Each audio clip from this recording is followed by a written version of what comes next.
We are live. Get it on the phone. They can't see our faces yet. Good.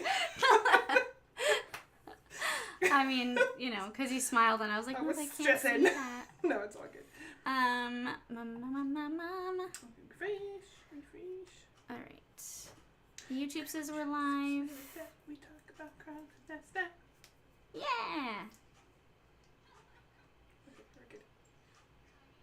Okay. They can hear us, which means the mic is working. Then you're intro. You trod that.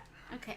You trod that. Oh, speaking of, so you know the show Paw Patrol? Yes, I do. So Lily, from the time when she was little, she would call it Paw Troll, which is such a good, efficient way to combine the two words. Smart kid. Yeah. Smart kid. She's so smart. Okay. Oh, that was so easy. Thank you so much. I love tabs organization. Yeah. So good. How's our audio? I think we're good. La, la, The la, mic la, is on. la. La la la la la la. Ha ha ha. Yeah. Good. Okay. I'm gonna We can move that now again this because I closer think to because you. we're gonna have this over here anyways. Yeah. I just needed this first. And you can't see the mic in my camera, which is just lovely. Shawty's like a melody. Mm-hmm. I was gonna call you Shorty, In and then my it just came head up. that I can't keep out. I'm singing like every day. So my iPod stuck on replay. iPod. My iPod's stuck on replay. Man, it takes me back. I think that was another one. I think I told you about that CD. Yeah. I had found. That was another one on my like 2008s or whatever. You know. I was like, oh, just things that are obsolete almost at this point, which is weird to say an iPod is obsolete. I'm gonna switch it to our faces if you're ready. Yeah. We can still talk. It's just Yeah. No, I'm good. I'm ready. I was just Hello everybody. Hiya. We technically have 1 more minute. Oh no we don't. It's time. Welcome back. Welcome back to Crime Chats, the most professional show you've ever heard of. Don't knock it. We're so profesh. Okay, you need the laptop moved. So I will. Sure do. Okay, move the computer and I will hold the cords so that nothing goes by. You know, I was thinking also while we're still completely professionally starting our stream. It's so professional. We're just so good, guys. We're so good at this. I was wondering. It's okay, no one's watching. Sure, not yet. We perform as if it's full. I was thinking, maybe.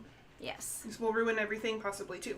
But maybe we consider changing the setup where we are across the table from one another. We should be, because that would be better for the mic. And cameras. Yeah. Instead of looking off to the side, we're just like looking forward, but it's at you or me. Yeah. What do you think? I love that. Not today, but yes.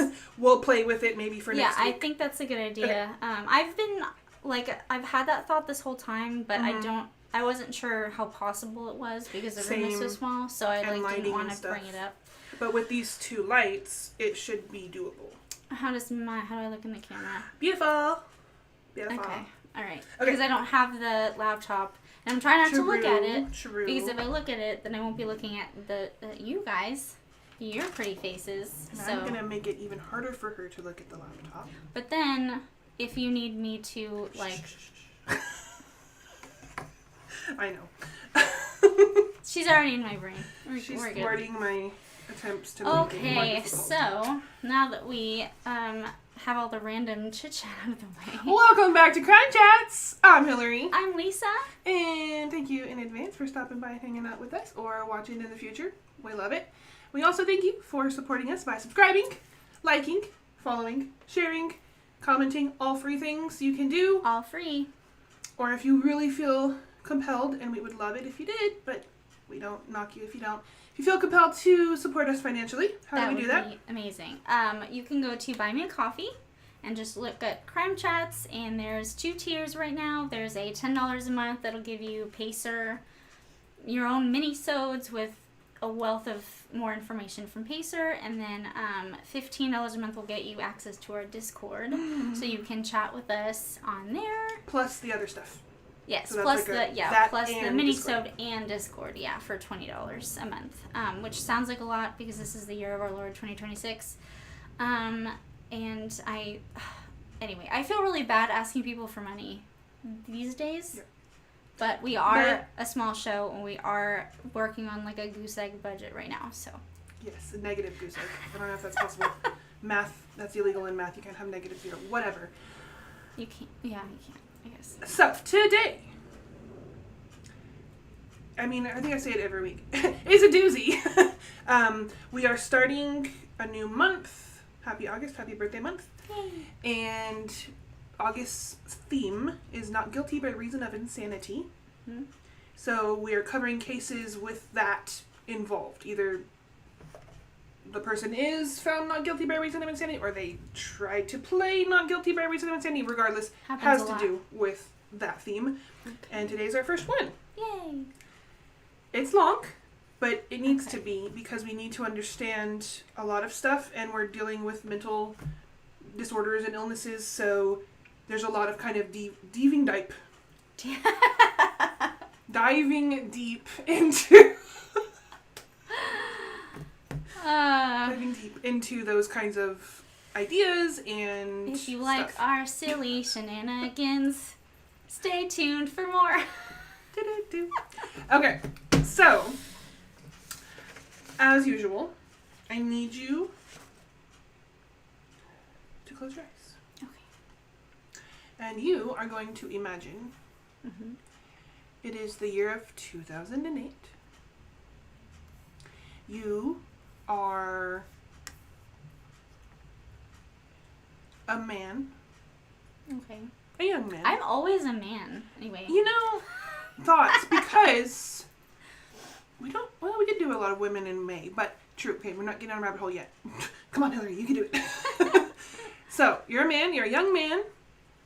In Canada. Okay. We're Canadian. And it is July 30th, so summer 2008. You're a Canadian traveler riding the Greyhound bus 1170 to Winnipeg.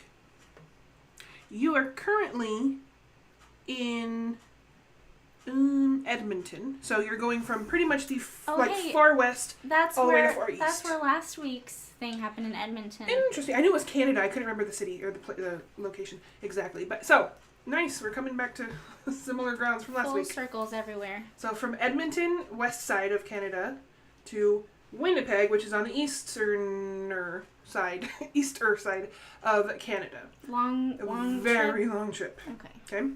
So. It will take, I even put that in there, long trip. It's about 800 miles, or I think 1,300 kilometers, give or take, in there. Very long.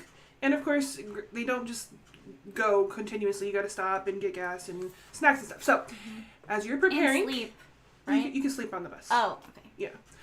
They're those comfy fabric chairs, Oh. So you're preparing very comfortable for your trip by loading songs onto your iPod. Oh. We just talked about iPod.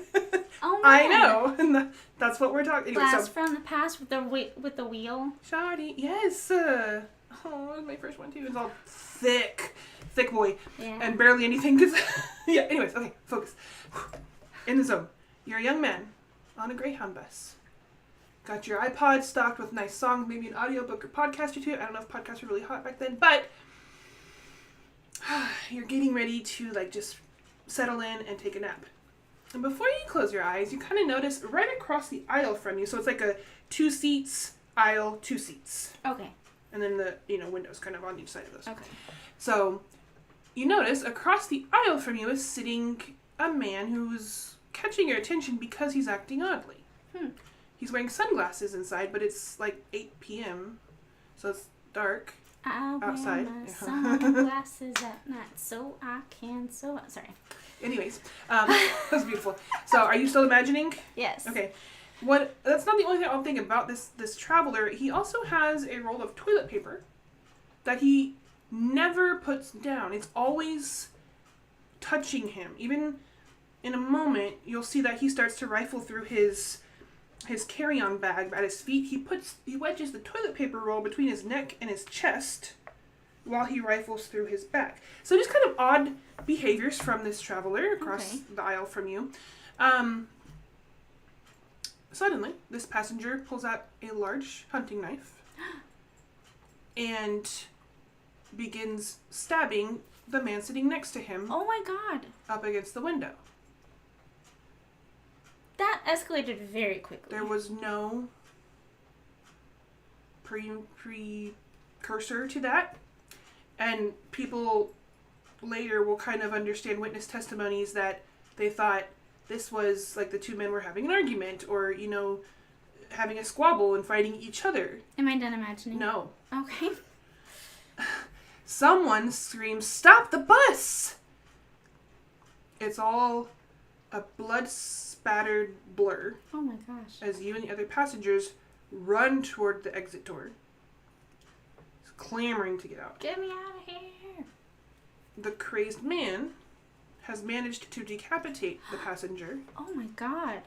And is now holding the head by the hair as if it's a trophy. What? As he continues to stab, dismember, and mutilate the deceased victim. Oh my god. Just one guy? Just that one guy? Yep. Open your eyes. Oh my gosh.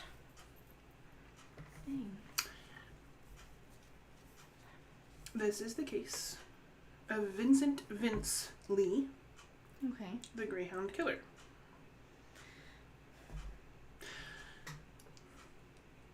It's a great intro. Okay.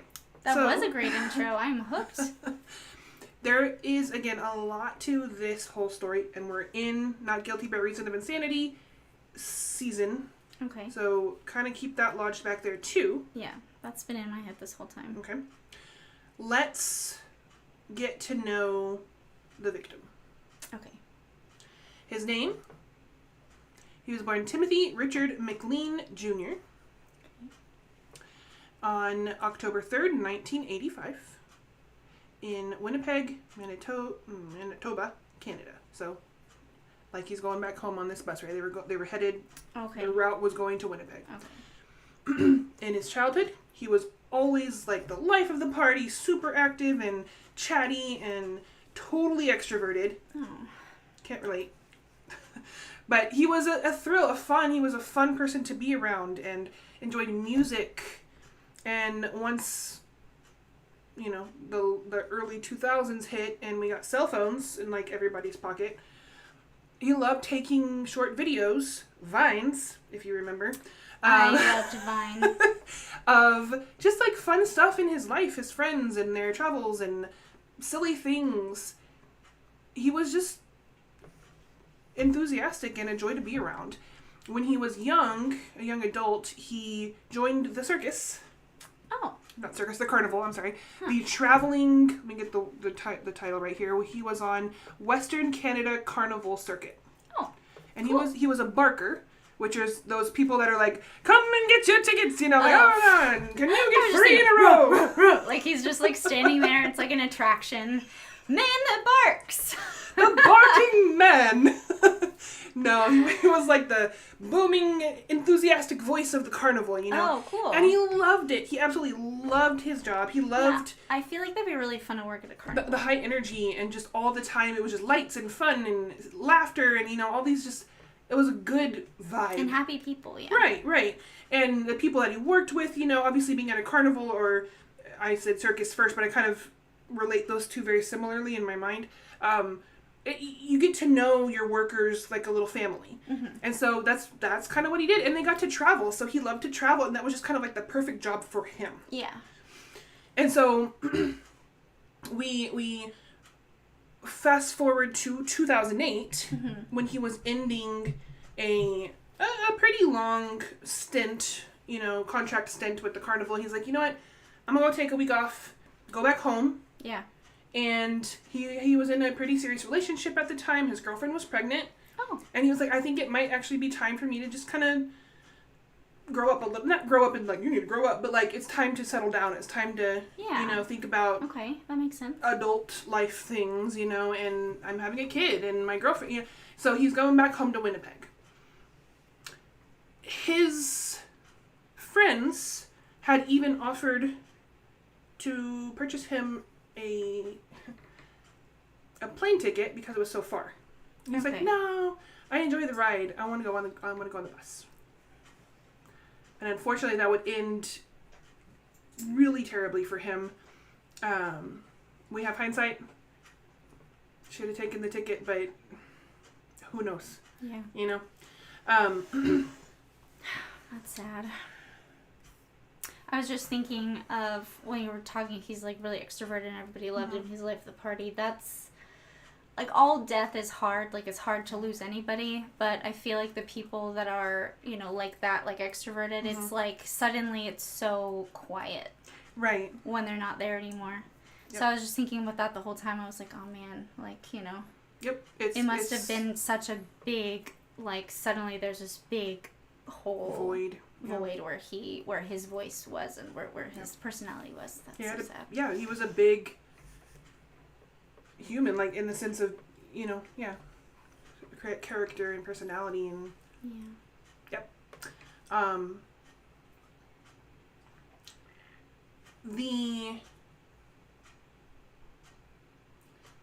We'll get into that later.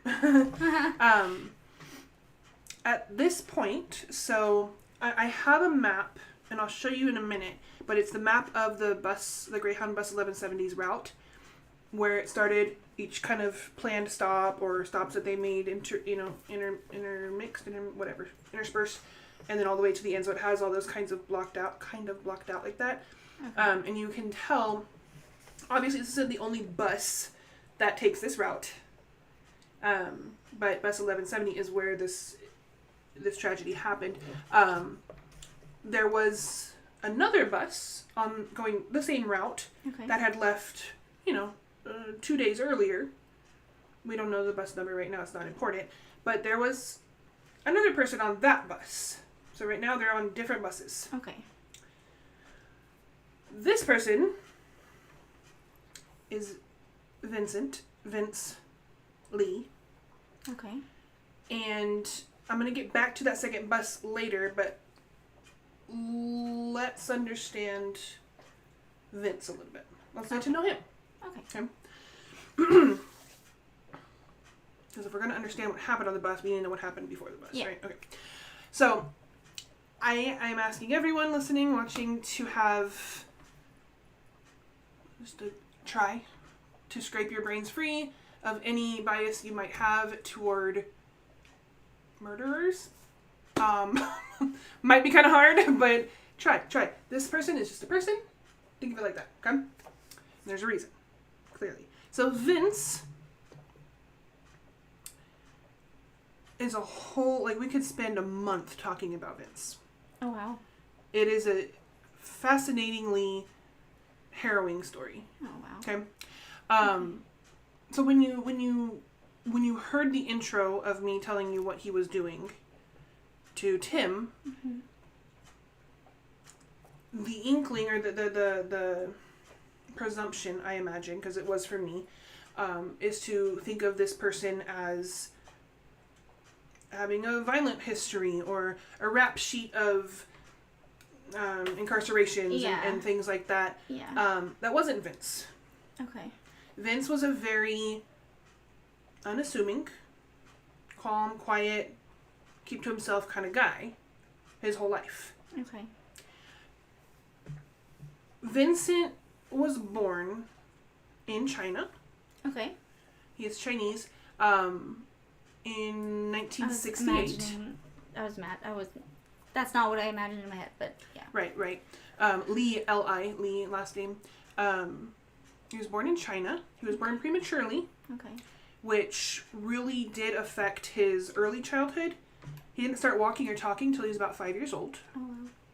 And he didn't actually enter school until he was 9.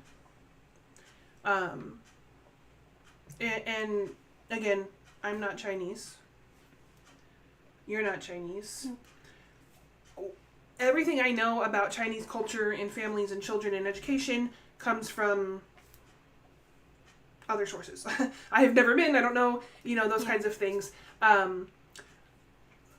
So these are all my assumptions, presumptions, and observations from my experiences in my life. But the Chinese family culture typically tends to prefer male children in terms of, making something of yourself and honoring our family name. Plus they have that rule, right?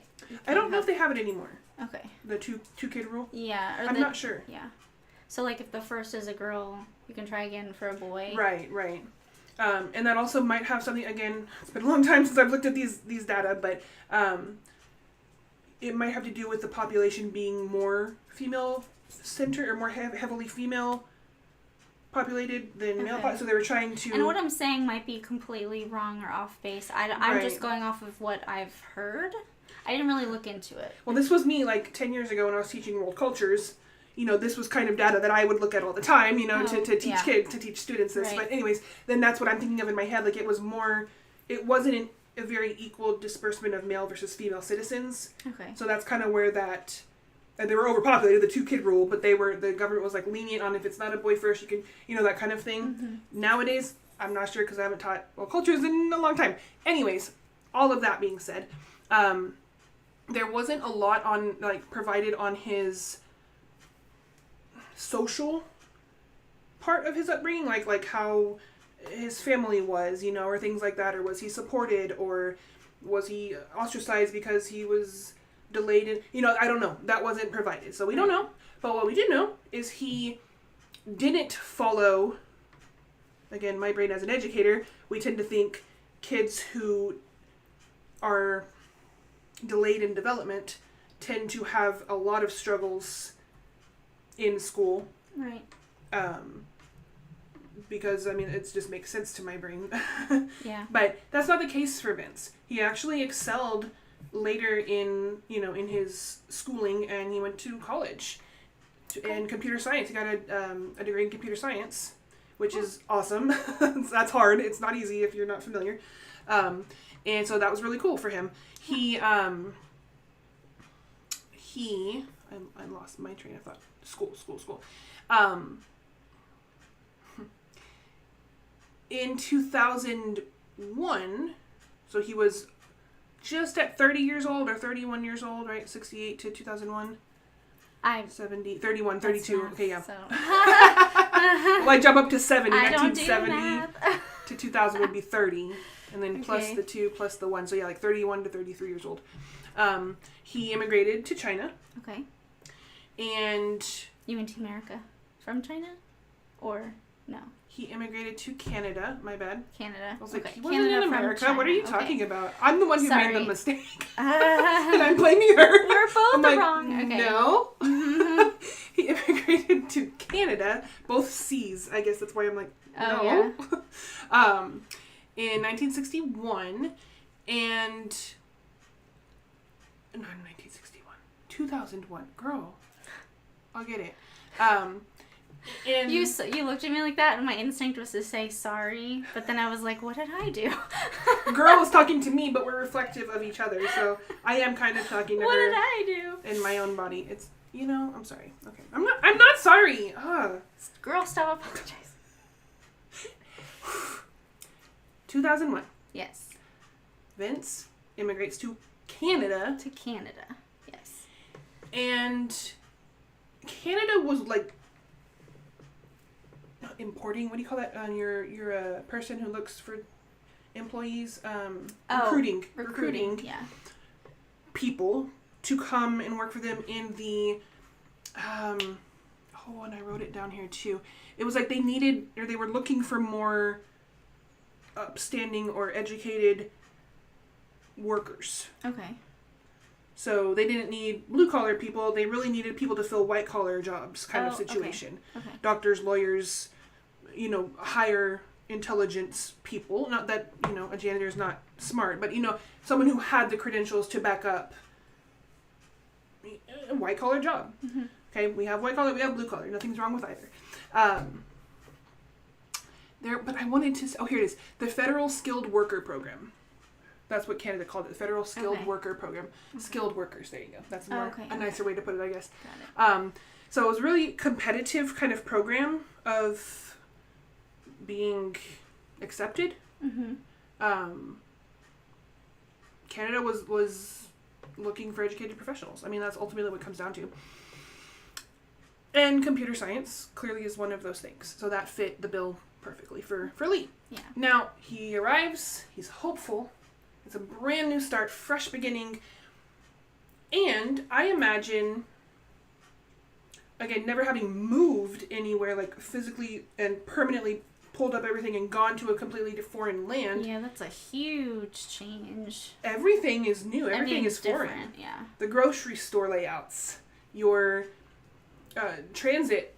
Yeah, abilities. I mean, the streets outside, right. Like everything. The street signs. Where you live, how you live. The cultural expectations. I mean, I imagine that is incredibly overwhelming. Yeah, and I mean, every culture, so sorry, I'm taking off on a little tangent, but I'm reading another John Douglas book. She's so fast. On motive, and he's talking about this isn't even the book. I'm taking a course on profiling online because your girl is obsessed. That's cool. And anyway, so I'm taking this course, and it's talking about how, like, nonverbal communication, nonverbal cues are different in every country. Every culture has a different thing. So I'd imagine going from China to Canada, it's not just what you see, but it's like how people interact with each other. Right. And how people talk. Everything is different. And to piggyback off of that, it's not just like China to South Korea, where you're still kind of familiar. Right. Yeah. It's Eastern world to Western world, completely different things. I mean, the healthcare system's all different. Everything. Everything, Huh. So, he was probably pretty overwhelmed, but still hopeful and excited, because you have that, like, fresh, I'm going to do something, you know? Yeah. And he was good. He got married. Oh, nice. I didn't see anywhere where he had kids. Okay. But he was married, and unfortunately, even with his computer science degree and this federal... I went away from it again. What was it called? Federal Skilled Worker Program. He couldn't get a job using his credentials. So he had bills. He still had to work. And he wasn't opposed to doing, the things that most people would be like, oh, I'm doing that. Wait, so he did the skilled labor program, but then wasn't able to get a job in that? Right. So my research of this, again, this was years ago, but... That wasn't my look wasn't towards you, it was towards Canada. No, I got you. But my understanding of this program was not that we have a job for you. Oh. But that we are looking to populate our country with smarter people. Okay. Like, in a nutshell, that's kind of how I took it. Okay. So... Which is kind of like a false promise. Yeah, exactly. I'm like, false advertising. That's dumb. Yeah. Uh-huh. So, I mean, like, he would work jobs at McDonald's. He would go, he was I think a restocker or a cashier at Walmart. Mm-hmm. He worked janitorial positions, and he was a newspaper deliverer. So very low-paying jobs, but he was a hard worker. Yeah. And he didn't really... I don't know if he didn't understand, but he didn't, like, accept the stigma of... That's a menial job, kind of thing. Right. He wasn't high-toity and all that kind of stuff. Okay. And every one of his employers, of all those I don't know if they were part-time, but kind of menial jobs, always described him kind of similarly. Like, he was hardworking, he was reliable, nothing out of the ordinary, nothing concerning or anything like that about his behavior or habits or anything like that. Okay. So just a guy. Just a guy. He showed up. He did his job. He went on. Oh. None of his coworkers were like, oh yeah, Vince, he was always flipping tables in the staff room, No. Actually, what's really, in my mind, sad, a lot of the coworkers, his previous coworkers, struggled to even remember him. Oh, no. Because he was just so... Oh, yeah, because he was just a regular, I mean, I guess you can't remember everybody, I mean, he wasn't memorable, which sounds really sad, but... Which is opposite of the victim, Right. Everybody remembered Tim because he was so outgoing and made friends with everybody and so nice and kind and complete opposites. I didn't even catch that. That's a good one. Good catch. He did get married, right? He had a very normal life right now. Okay. This is the part of the episode where you're like, but it's crime chats. Yeah. Yeah, something's going down. How did he get to the other part? Yeah. How did he get? Yeah. So it's kind of like in true crime documentaries or scary movies. It's like, this, nothing like that ever happens here. We keep our doors open, that kind of thing. And it's like, that's kind of like this part. Yeah. So, when Vince, it was 2004, so he was about, go with math again, 36? 35, 36. I'm just gonna, it sounds good Not to me. Not in smile. Small things were starting to kind of change in his behaviors. Okay. It wasn't like, boom, you wake up one day and he was, kind of thing. It was small things over time. I have a thought that I'm going to keep to myself. No, share until you confirm or deny. Share it. What? Share it. But I don't want to ruin it if I won't give anything away. Okay. My thought, I'm not going to look at her face because micro expressions are a thing. My thought is schizophrenia because it usually kicks in around, but that's 20s where it usually comes up. So there's like another decade, but I don't know, maybe anyway. That's my thought. We'll see. Now that you said that, I'm curious also. This is gonna sound dumb. Please don't judge me. Judge me. I don't care. Being raised in a very vastly different societal, cultural, normative area. Right. I know that shouldn't, and I don't think it does, make a difference based off of your chemical makeup, obviously, but like disorders that present themselves. Mm-hmm. But I'm wondering if the cultural shift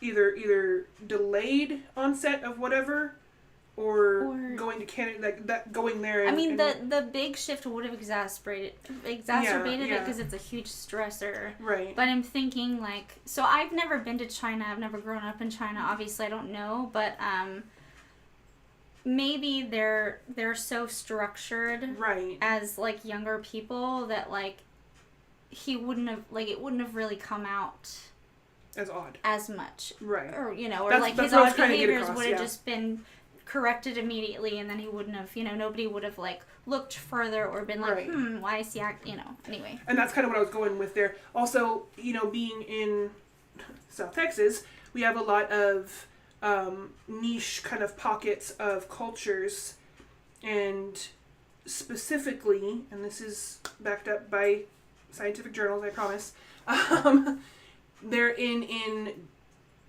less so in Caucasian dynamics or demographics than in Hispanic, Latino, and African American Black.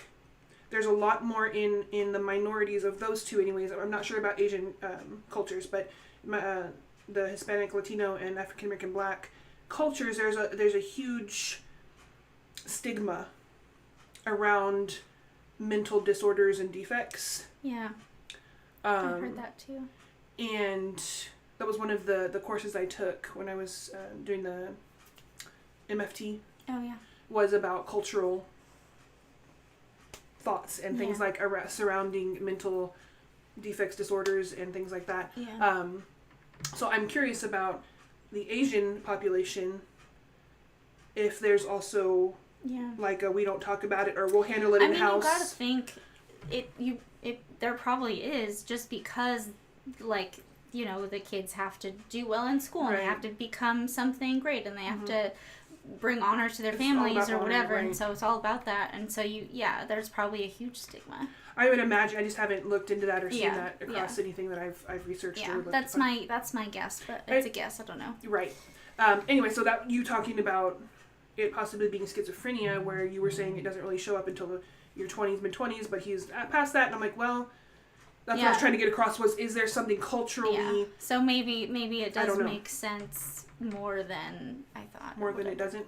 Yeah. I don't know, and we won't know, but we can speculate, and that's what this is. Yeah. So, thank you for sharing your thoughts. You will soon find out if you are correct or incorrect. Oh, okay. Mm-hmm. Actually, I don't think soon. It'll be quite a bit later, but... I can wait. Yeah, okay. So, again, small things are happening, changes in his behaviors, his, like, not quips, but little things he's doing or saying or reacting to and stuff like that. His wife notices he's starting to go days without sleeping or eating. Uh-oh. Oh, bipolar? Ideas. Also doesn't really evolve until a little earlier than schizophrenia, but we have a whole season on... I love DSM! Yeah, me too. I love mental disorders. They're so fascinating. But, like, bipolar is labeled something else in children because you can't technically be diagnosed with bipolar until you're 18, which I think is the stupidest thing in the world. But I guess you're still growing and developing, and so you could just have... your brain, they say your brain doesn't fully develop until 25, so where does 18 come in? America. America, where we just arbitrarily choose things. I like the number 18, which I still think shouldn't be the age of legal adulthood. You're still immature. It's not. You... And legal age of alcohol should be 25. I know that's an unpopular opinion, but that's your brain is still developing until 25. So why are you gonna damage? Don't fuck it up with alcohol until it's done, you know. So should you not be considered an adult till 25? Yes, I think so. Probably, yeah. I like that. Let's write to our congressman. Oh, your mom just texted you. Sorry. What did she say? She's at the hospital with Diana. She's having surgery. So, prayers. Diana. Okay. God, you got this. Okay. Yes, that's how I pray sometimes, and that's okay. God hears me. That means someone's watching us that isn't your mom. Welcome. Welcome. Say hi. We want to know you.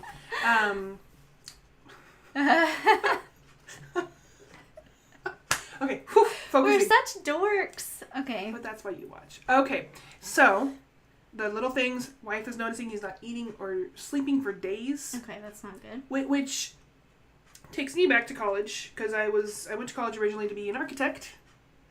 Fun stuff. And in those days of studio, we have big projects, and all the tools you have are in the studio classroom, because you can't possibly take all of them to your dorm anyways. So you stay there. And all-nighters were a thing in college. And if you're young enough to do that, I envy you. Yeah, just lots of snacks, lots of drinks. Yeah. We would take turns going on Red Bull runs and taco runs. Yep. Several.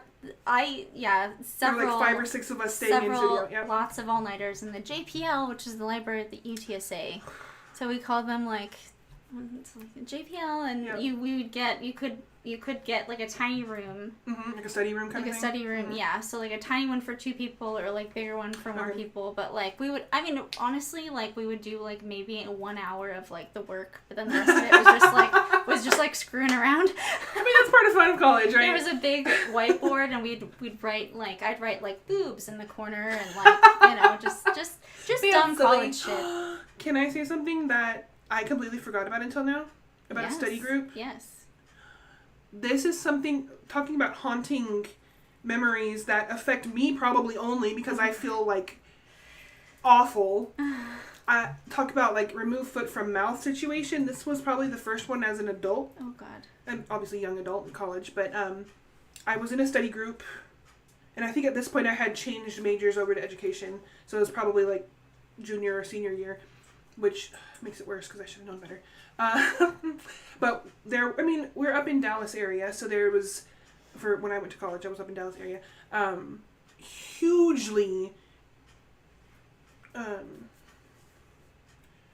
multicultural region. There we go, words. And so our study group, obviously our classes were so diverse, in cultures and people, and I loved it so much. Well, our little study group, maybe, I'm counting all of them now.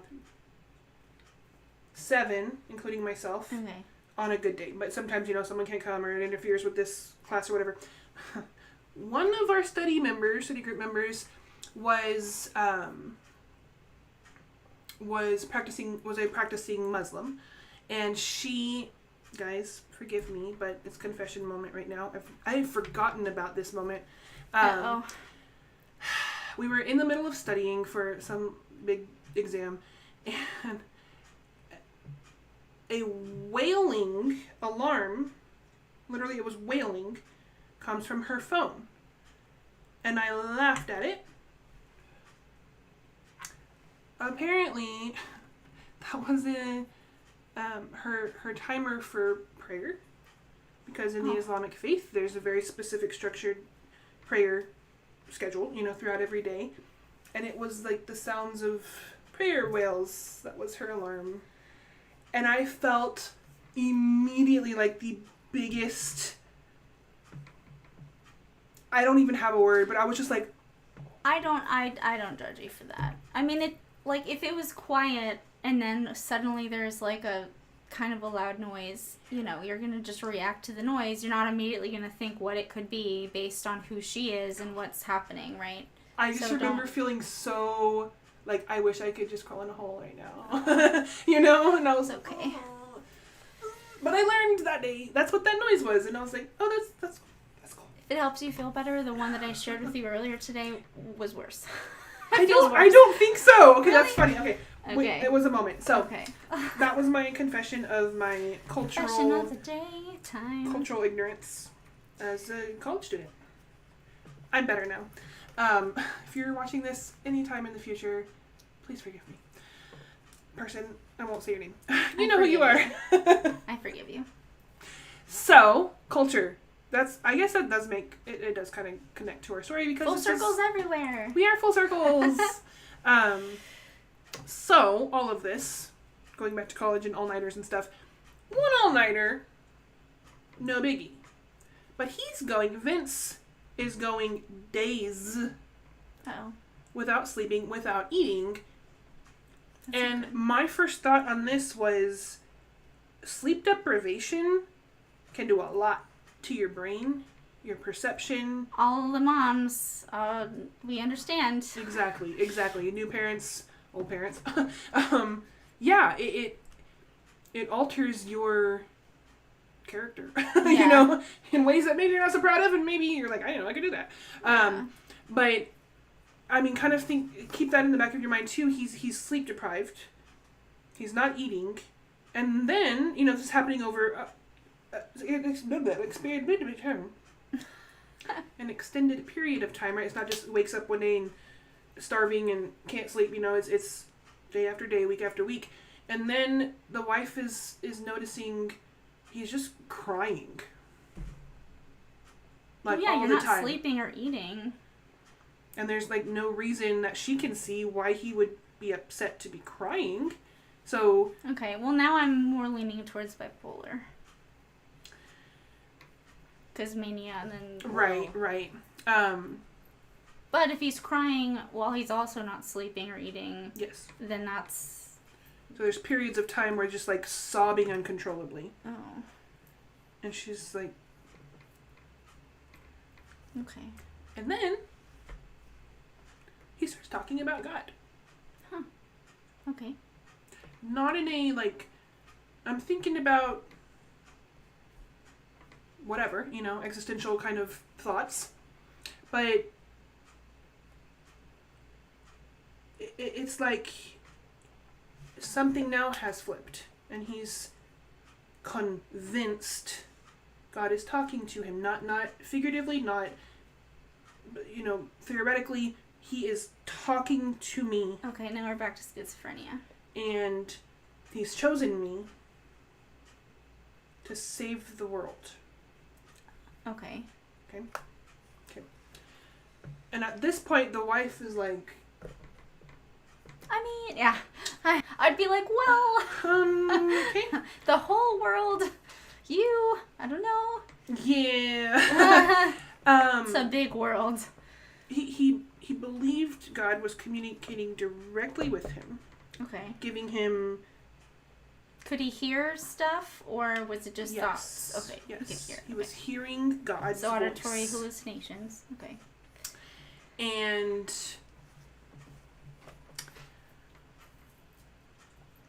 I want to now bring up the possible diagnosis. Okay. Based off of hindsight in 2020, as we have here on Crime Chats.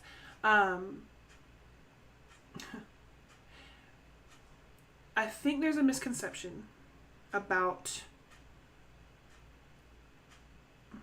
schizophrenia. Oh, okay. So you were correct in your first thought. Yes. Schizophrenia is the disorder of this episode. I did it. She did it. And I want you to just kind of think what schizophrenia means to most people. Like, what do you imagine a person suffering from schizophrenia acts like, talks like, dresses like, whatever? I don't know. When I think schizophrenia, I think of someone who is just kind of, like, maybe not constantly all the time, but they kind of are in their own world, or like they're, like they have these, they have these thoughts, and then the way they see the world is vastly different, obviously, than other people, and so they kind of, like, they are in that world, so they, like, when they talk or they communicate or they interact with things in our worlds, they're seeing their world, their reality, which is different. And so, like, to everybody else, it seems like, what are they doing? But in their mind, they're reacting to something real that's happening in their head. That makes sense. I had originally written in my notes, when people, generic people, imagine schizophrenia or someone suffering from schizophrenia, I think Hollywood has done the world a major disservice. Yeah, it really has. Because you, the general think of a schizophrenic person as, like, erratically acting and, like, and talking to all the voices in their mind, and that's not the case hardly ever. I don't know who decided to portray it that way originally, but that's apparently... I mean, it's all about sensationalizing everything. So, like, a movie's gonna make it seem like, sorry. The desk moved and then my face moved. Alright. I don't know. Just movies have made, like, you have to make everything bigger and weirder and crazier to, like, get people watching. Yep. But, like, I don't understand. I'm like, just teach us the true things. You can put truth in your movies. In entertainment, yeah. You can embellish, maybe, but you don't have to make everything the sensationalized version of whatever. Right? That's why I was so surprised when, again, I'm going to bring up Mindhunter,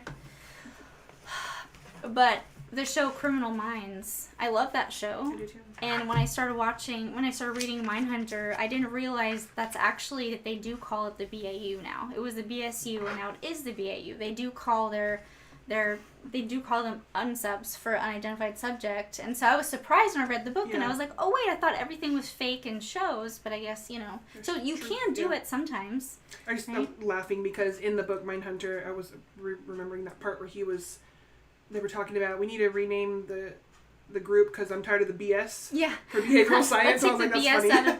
Yeah. Take the BS out of it. Yeah. Okay, so because Hollywood has ruined your perception, not you, but you in general, we're taking it to the books. Yay! So I have Schizophrenia pulled up in the book, the DSM-5, Diagnostic and Statistical Manual of Mental Disorders, Volume 5. Love that book. I love this book so much. This is my bedtime story. No, that would kind of actually scare me because these are real. So schizoaffective disorder. Okay. Diagnostic criteria. And I'm going to read quite a bit here. Just, I need you to try to follow along with me. So we have... Informative. Yes. Diagnostic criteria. A. An uninterrupted period of illness during which there is a major mood episode, like major depressive or manic, which is kind of where you were going with bipolar. Concurrent with criterion A of schizophrenia, which we'll get to. This is diagnostic criteria. Okay. B. Delusions or hallucinations for 2 or more weeks in the absence of a major mood episode, so not being manic or depressive, during the lifetime duration of the illness. Okay. C. Symptoms that meet criteria for a major mood episode are present for the majority of the total duration of the active and residual portions of the illness. So you're still reacting to your altered reality, whether you're sleeping or not, whether you're manic or not, it's still there. Okay. So it's trying to just set the the standard there. It doesn't have to align or cohabit with the depression or with the mania. Okay. And then it's their diagnostic criteria D. The disturbance is not attributable to the effects of a substance. So no marijuana, no opioids, no cocaine, that kind of stuff, or any other medical condition. Oh, okay. So, did I skip a page? No, I didn't. Okay. Those are the 4 diagnostic criteria. Okay. And they all have to happen together. Okay.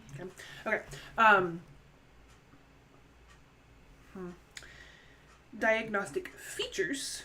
The diagnosis of schizoaffective disorder is based on the assessment of an uninterrupted period of illness during which the individual continues to display active or residual symptoms of psychotic illness. Diagnosis is usually, but not necessarily, made during the period of psychotic illness. So it's unlikely that your psychiatrist would diagnose you as schizophrenic if you're having a great day. Yeah. Right? So these kinds of diagnoses... So it's always there, it's just not always apparent. Right. Okay. It's not always grandiose kind of situations. Right. These diagnoses would not be a one-and-done kind of meeting with a doctor. It's a recorded over time patterns of behaviors and stuff. Criterion A for schizophrenia has to be met, so that we write all A, B, C, and D. Blah, blah, blah. That's not what I wanted to read, though. In addition to the 5 symptom domain areas identified in the diagnostic criteria, the assessment of cognition, depression, and mania symptom domains is vital for making critically important decisions between the various schizophrenia spectrum and other psychotic disorders. So, like, again, you were already making comparisons between bipolar and schizophrenia. There are a lot of disorders that overlap. That's called comorbidity. That's the thing. Right. They're trying to tell you in this moment that schizophrenia is very specific, and it's got to have these 4 things all at once happening. So, there is... I was so sure I read earlier that about an age of onset. I've heard it's 20s, but that might be wrong. I have too, and it happens earlier in men than women. Okay. And that's in here. But that's probably just because, like, how it affects women might be different. And so you might, just like ADHD, like, women don't get diagnosed with ADHD until, like, they're 30, like I was. Right. Because, yeah. And then I took Adderall, and then I was like, my life is awesome. What the fuck? I can function. I was like, what's happening? Why am I so happy? Anyway. Oh, so, culture-related diagnostic issues. Nice. But I'm going to get to it in a second. The other one was functional consequences of schizoaffective disorder, because you just said that, about functioning and stuff. Schizoaffective disorder is associated with social and occupational dysfunction. Okay. But dysfunction is not a diagnostic criteria. Okay. So, of course, it's going to affect your life one way or another. But just because you have dysfunction in your job doesn't mean you're schizophrenic. Right. Or just because you have schizophrenia doesn't mean you can't work. Right. Or have a normal life. Make that very clear. Mental disorders and defects and diseases do not give you a death sentence. They're perfectly livable with doctor supervision. Mm-hmm. While I'm on that, we are not doctors or medical professionals. Please consult your doctor if you feel like you need to be. Exactly. Yeah, us reading the DSM does not mean you get to self-diagnose. Please, people. Yeah. But the culture-related part, I did want to kind of go over a second. Culture-related diagnostic issues. Cultural and socioeconomic factors must be considered, particularly when the individual and the clinician do not share the same culture and economic background. This is interesting because later we're going to hear about some psychiatrists that clearly he's in Canada, so they're probably not Asian. They might be. Mm-hmm.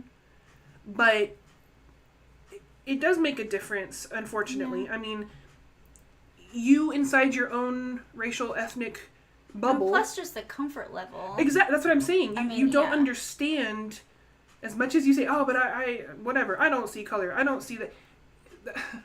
We're tribal beings. Yeah. So, like, we put ourselves into groups. That's just what we do. That's how we are. And that doesn't mean I don't like you because you're not in my group.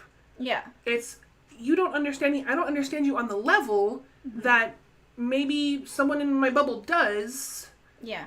And that's not bad. It's not wrong. Yeah. We're having a moral conversation, which is great. Anyways, so the whole point of this is, if you were to go to a doctor, a psychiatrist, a therapist, a whatever professional, medical professional, of your own ethnicity or socioeconomic class,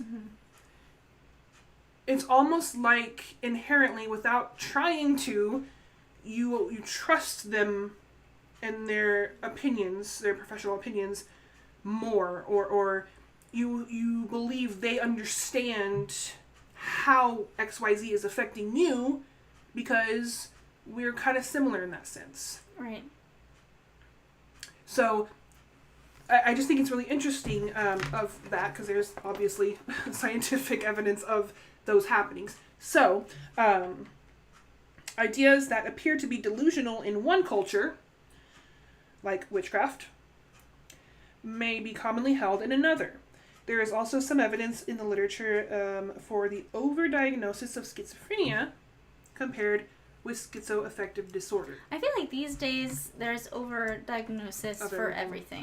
Yes. We're just, I mean, even without the self-diagnosis, because that's rampant, there's also, like, I'm sure. Just a quick fix here. No one wants to do the work. Yeah.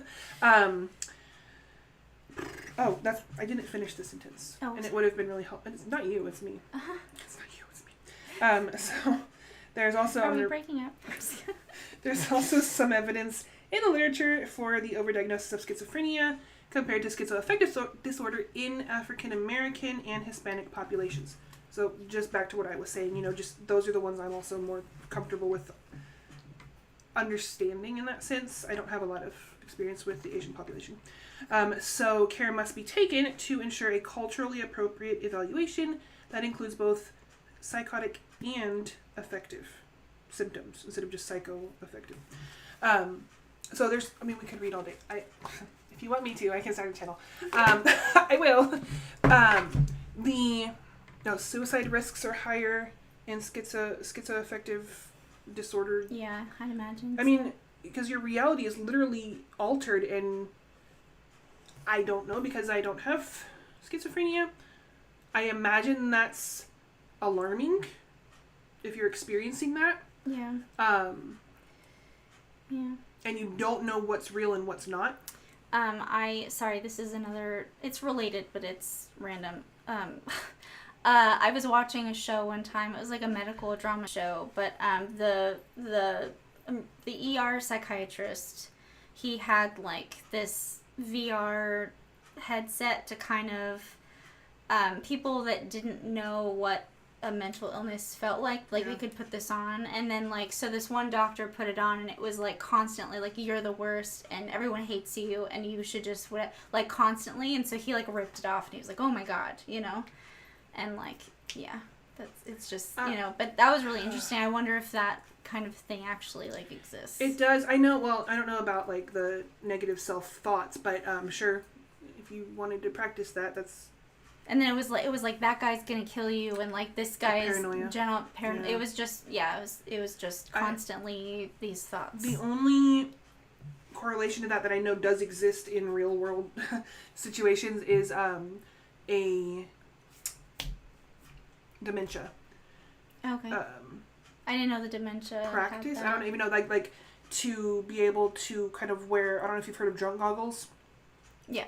So it's kind of like a drunk goggle situation, but it's also like you have this weird like you know, there's like all the different sensory kind of things, and then all of this stuff is kind of going at you at once, and things are just proportionally wrong from reality kind of thing, and then you're confused because you're like, wait, where did I put that? Because all this stuff is happening, and so this forgetfulness and stuff for dementia. Anyways, it's a really helpful exercise for families that have a person suffering from dementia, so you can kind of understand better what they're dealing with. I hope I never get dementia or Alzheimer's.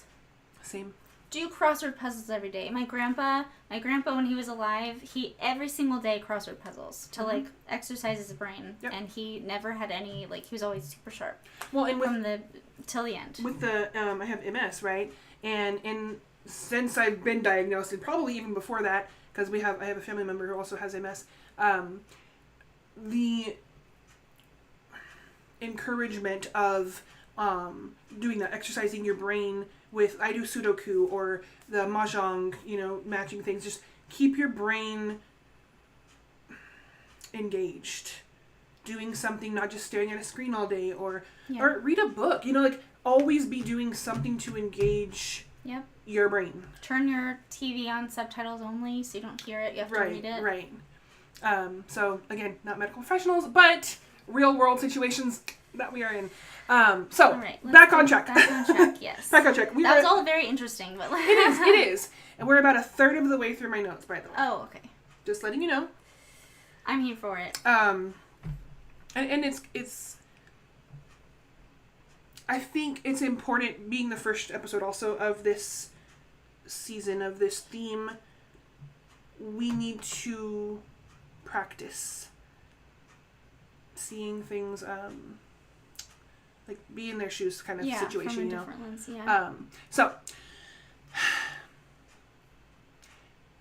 I'm going to back up a tiny bit, because we were talking about if your brain, like the world, the Hollywoodized version of schizophrenia is like this, like talking to somebody 24/7 that nobody else can hear, or you know, tick tick tick, you know, your ticks all the time, and this stuff. The scary part about that is what we just read about schizophrenia it's an altered version of reality that you're living as real. Yeah. And so if your brain is telling you something isn't there that is, or something is there that isn't, it's a slippery slope, I think, into that disorder where you can't tell hardly ever when something is or isn't really there, or what is and isn't true. So I think, I don't know, because we don't have the any kind of interviews like this, but I wonder if people with paranoia or schizoaffective disorders know, like when, you know, you understand what I mean? I didn't want to do this again, but you kept saying stuff that were reminding me of this. That there's a TikTok person who has schizophrenia. Okay. And so she makes videos, and I would love to watch that. She was talking about she works at a coffee shop, and there was one day where there was one of the patrons, one of the customers was also schizophrenic, I think. And then suddenly they were, like, talking to, like, somebody that wasn't there. Shared delusion. And then, but then later when she was, like, cleaning up, she found, like, a little cookie that she'd put, like, in a bag for somebody, but, like, hadn't, like, rung it up or anything. And so then she was, like, laughing at herself, like, maybe we saw the same person. Like, maybe they ordered a cookie or, you know, but it was, like, not real. Anyway, it was just, that reminded me of that. But she, like, so she makes these videos where she's just sort of, like, explaining what it's like. I would love to watch that. In, like, a lighthearted kind of way. Which is beautiful. Yeah. I think if we can all just be open about mental issues, it would be so much less taboo. So, that's kind of the tipping point of, or not her, the beginning of Vince Lee's mental decline. And at this point, no one really knows what's happening. Vince doesn't understand it. Right. His wife doesn't understand it. Coworkers or whatever. He's just a guy, right? And certainly not the people that would soon be sharing a bus ride with him, right?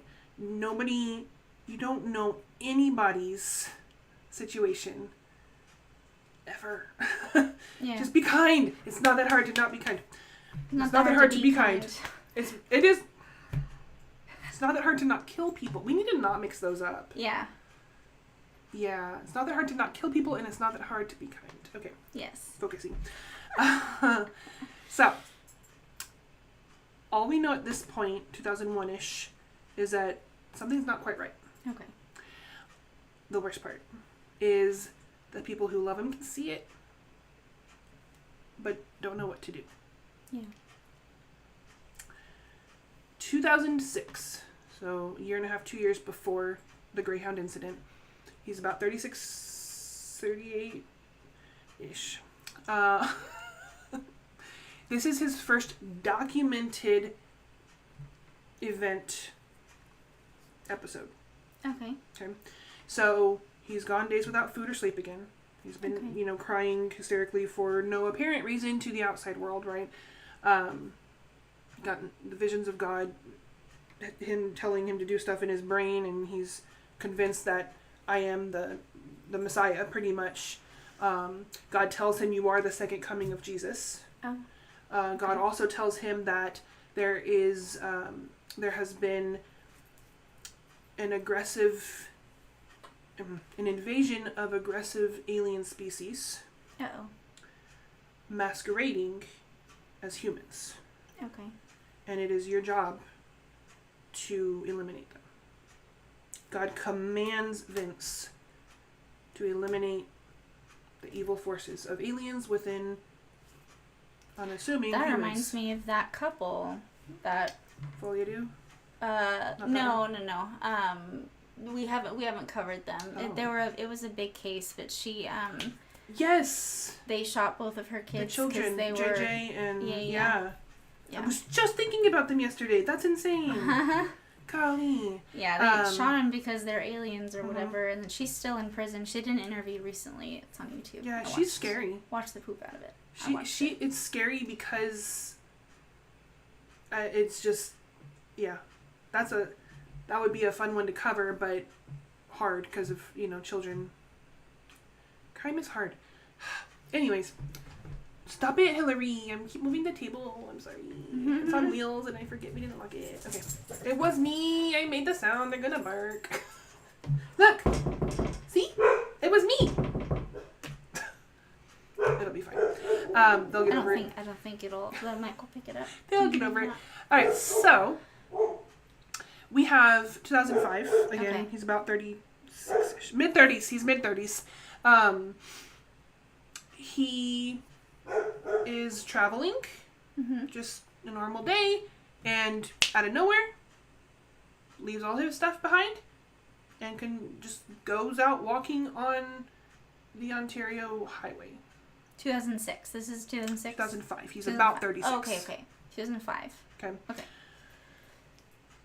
When police, not pull over, he's walking, on the highway, they talk to him and they're like, hey, what you doing? He goes, I'm following the sun. Okay. very matter of fact, God told me to follow the sun. And the police, RCMP, Canada, good job, Hillary, Canada. What do you think they do?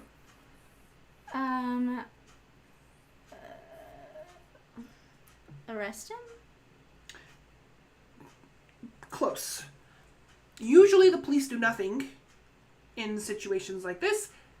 This police officer had a noggin on him. He's like, something's not right. Okay. Mentally in this guy's head, so he was hospitalized. Oh, okay. Okay. And he was examined and all that kind of stuff. No diagnoses were made at this point, so he still hasn't been officially diagnosed, ever. Okay. Wait, but he talked about following the sun. Yes. So wouldn't he have told that to somebody at the mental hospital? Yeah. Wouldn't they have the knowledge to know, understand? But wait. Okay. He checks himself out AMA. Against medical advice. Okay. Before did God tell him to do that, or was that just him? Well, his delusions were providing paranoia against all government institutions. Oh, yeah. So he didn't trust the hospital. Okay. Okay. So you are sick, right? You don't think you're sick. There's no reason that you would think you're sick because your delusions are telling you you're not. Mm-hmm. Right? You're fine. Everyone around you is encouraging you to go to a doctor, go to the hospital, and why would a well person go to the hospital? Right. So you don't go. You don't trust the hospital anyways. Yeah. So it's kind of this cyclical nothing. Yeah. Because what are you going to do if... Exactly. Yeah. They just aren't going to listen and aren't going to go to the doctor. You can't force them because then they can leave AMA and it's just like a cycle. Yeah. And would we just detain every person with a mental disorder because of what they could do? That's not moral. That's not humane, you know? Like literally everybody would be in prison. Yeah. So, no.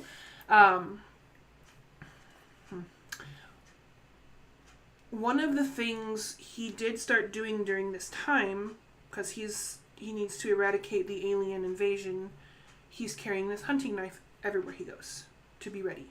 Okay. If he comes across one. Okay. And I don't know. I can assume Canada's laws against carrying a knife are probably a lot different than ours. Yeah, they're probably more similar to the UK. I agree, which would be no. That's not lawful. Yeah. It's not legal. But nothing was said about that, which, again, I imagine if he's taken to the hospital, they search him. Yeah. But I could be wrong. He may have checked himself out before they could even get to that point. I don't know. Also, sorry if this ruins something, but him already carrying it everywhere he goes in 2005 takes away planning, premeditation for the 2008 in my head. Like, I'm like, oh, well, if he was always had it, then it's not like he planned to stab somebody on the train that morning. Okay. It wasn't not a delusion. What is that called? Event. But, you know, like when you have you snapped kind of thing. Oh, yeah. Whatever. Not important. It wasn't that, so we don't need to talk about it. Anyways, one of the cruelest things, I think, about schizophrenia, or really any psychotic disorder, is that they often attack your insight. So, while he was being commanded by God, right, in his mind, to kill these alien aggressors, he's not thinking... Yeah, so there's no, but why? Like... That, or, that's a person. Yeah. I shouldn't hurt them. No, it's an alien and I need to eradicate the... I mean, so the insight, unfortunately, is a huge part of humanity, right? And moral compass and all that kind of stuff, but schizoaffective and psychotic disorders completely warp that. Which is I think the scariest thing. Because if you can't trust your own brain... Yeah. Yeah, I can't even finish the sentence. I don't know. It's not denial. It's not stubbornness. It's literally the inability to recognize that you're the one doing the bad thing because it's not bad in your brain. Yeah. Right. So, we have the incident on the bus. Okay. Coming up. But the one about him chasing the sun or following the sun was 2005. That should have been, like you said, a huge red flag of anybody, people that knew him, people that, his medical professional team, his wife. There's a lot less regarding her as the timeline goes on. I don't know if they split or if she just didn't want to be interviewed, or I don't know, but she doesn't have a lot more insight into it other than the early years of his decline. When police later interviewed Vince Lee, he reportedly told them, quote, "I was following the sun because God had instructed me to."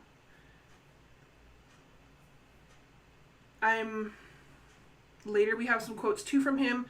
Almost all of them are involved in, like, God told me to do this. Okay. God said this. And you get the sense of it. He really didn't believe what he was doing was wrong. He was being obedient. Yeah. Okay.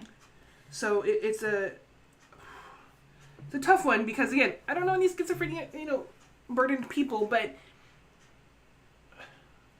I have to believe you are still in there. Yeah. And logic, right? But it gets hijacked when you're in these episodes, and then you just can't think for yourself.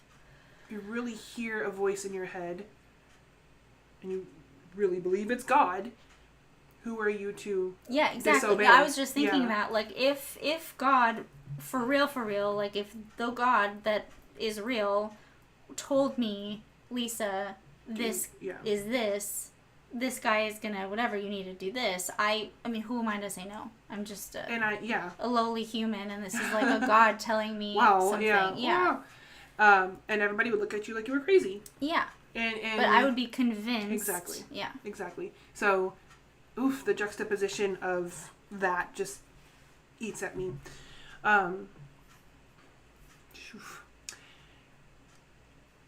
Now,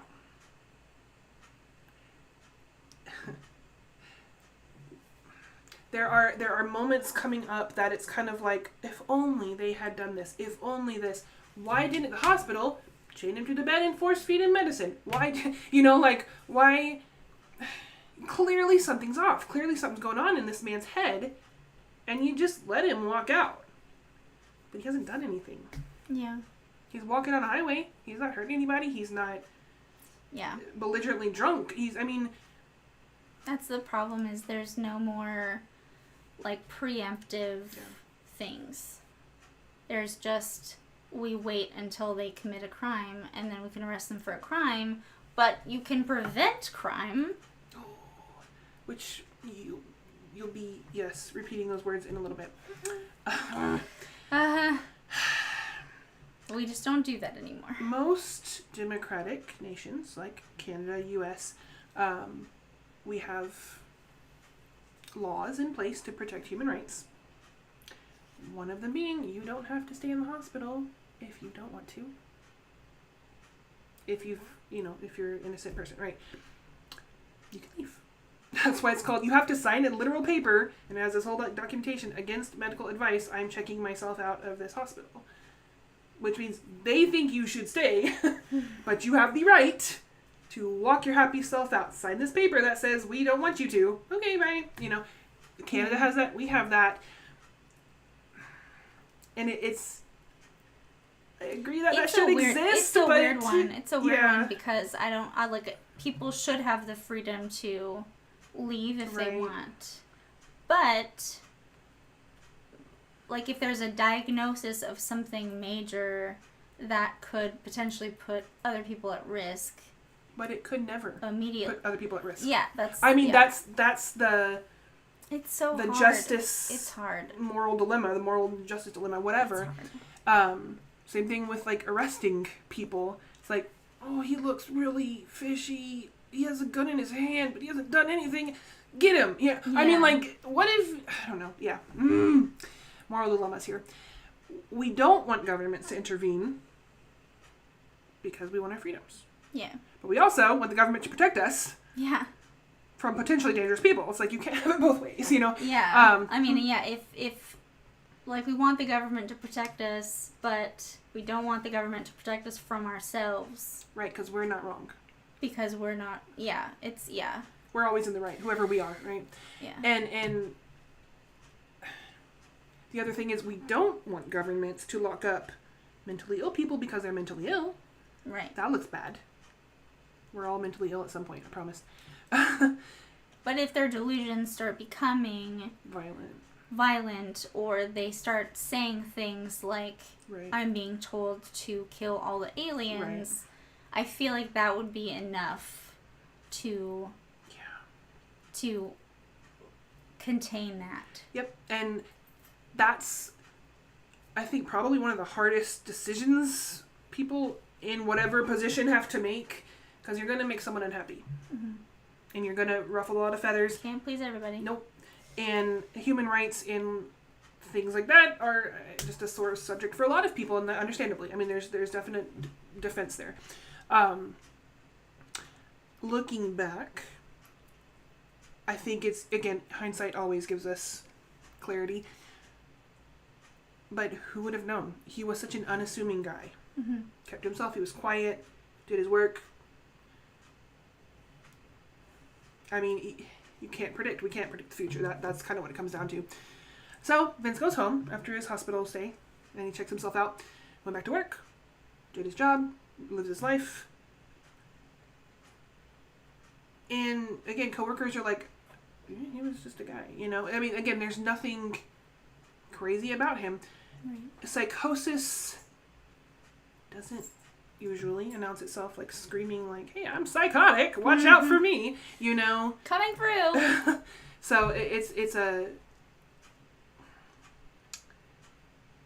I wouldn't say secret, but if you don't know the person, I don't think it's easy to identify. Again, right. I don't know anybody like with these delusions or things like that. I would love to watch that lady's TikTok to educate myself more.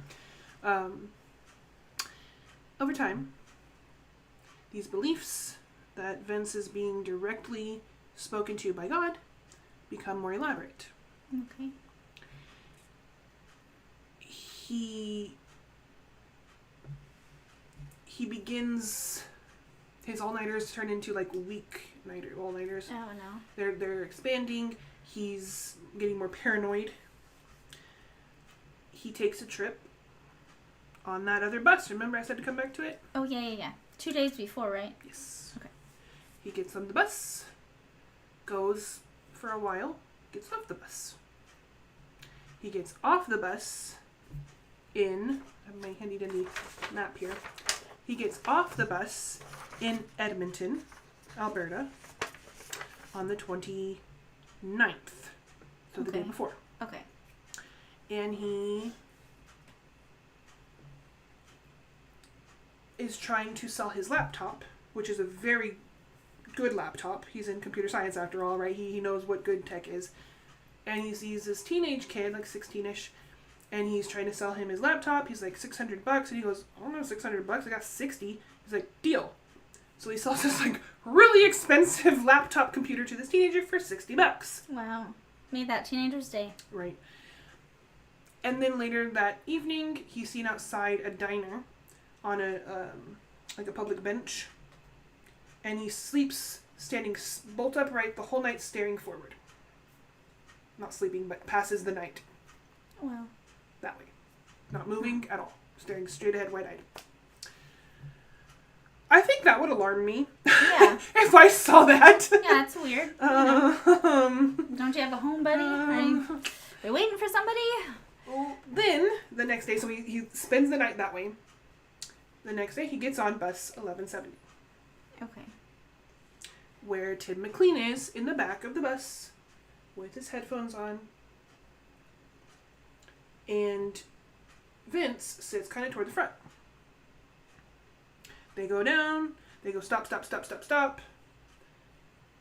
At the stop they make in Brandon, Manitoba, at about 7 p.m. July 30th. Okay. This is the last scheduled stop or rest stop they're going to take.